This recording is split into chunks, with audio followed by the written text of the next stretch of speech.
More than 100 days and 75 years. 100 days of the highest rate of civilians slaughtered in the 21st century. Israel killing more than 10,000 children in what UNICEF has called a graveyard of children. 100 days of dropping 2,000-pound bombs hundreds of times on the very spaces families were crammed to seek shelter, murdering them in an ever-shrinking killing cage in sheer cruelty and deliberate destruction of life. 100 days of burning children's flesh down to the bone with illegal white phosphorus, and of destroying 400,000 homes to rubble and forcibly displacing 2 million people, 90% of the population, of bombing 320 schools so children in Gaza have no access to an education, ensuring lost generations, of destroying the healthcare system and decimating nearly every hospital, bombing them with patients in them and systematically targeting 637 doctors and healthcare professionals, an entire class of medicine, while injuring 60,000 so that they succumb to their wounds and die slow, painful deaths. Not enough to massacre them in their homes, but to massacre them in their hospital beds. 100 days of bombing bakeries and purposefully burning food while denying aid trucks in, so an entire civilian population of 2.3 million is mass starved. 80% of those starving in the world in Gaza, 9 out of 10 people in Gaza sleeping without eating, with Israel using starvation as a weapon of genocide on 1 million children.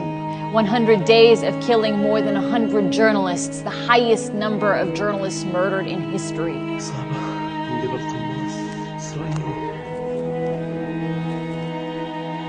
Destroying 169 press offices while banning uncensored foreign journalists in so no one can report the truth from Gaza.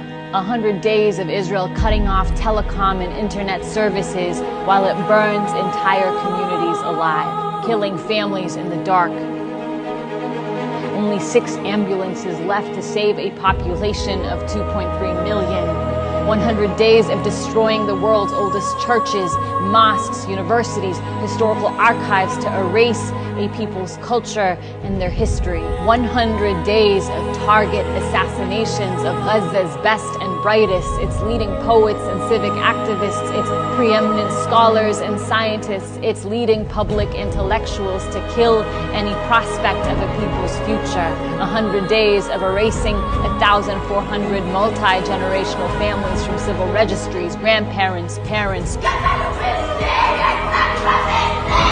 children and babies, sniping at women sheltering in churches, pulverizing cemeteries, raising caskets, desecrating the living and the dead, executing children, holding white flags in cold blood in front of their parents and parents in front of their children, field executions of innocent civilians, stripping them, thrusting their bodies on top of one another like cattle, and sexually assaulting the elderly, the disabled, men, women, and children, burning their bodies with lighters, electrocuting them, crushing their bones. 100 days of forcing thousands of mothers to undergo C-sections without anesthetics, to torture the living to death.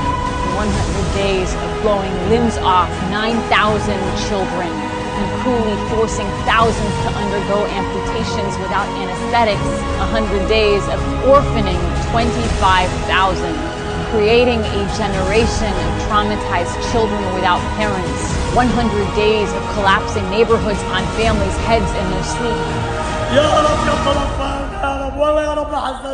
As they shelter in UN schools after being forcibly displaced from their homes, children's bodies crushed beneath rubble, soldiers laughing and filming themselves as they press the button to wipe out entire blocks on children's heads as though human lives are a game that they play. The sadism and sense of impunity and hatred for innocent life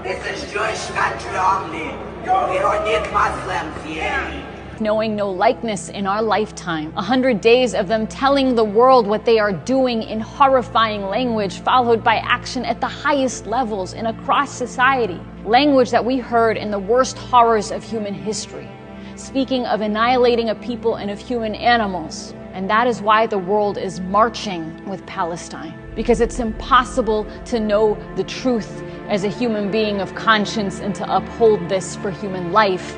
100 days of the first genocide in history, where its victims are broadcasting their own destruction in real time in the desperate, so far vain hope that the world might do something.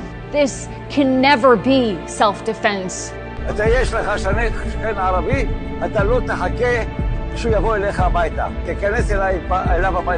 Nothing can justify this.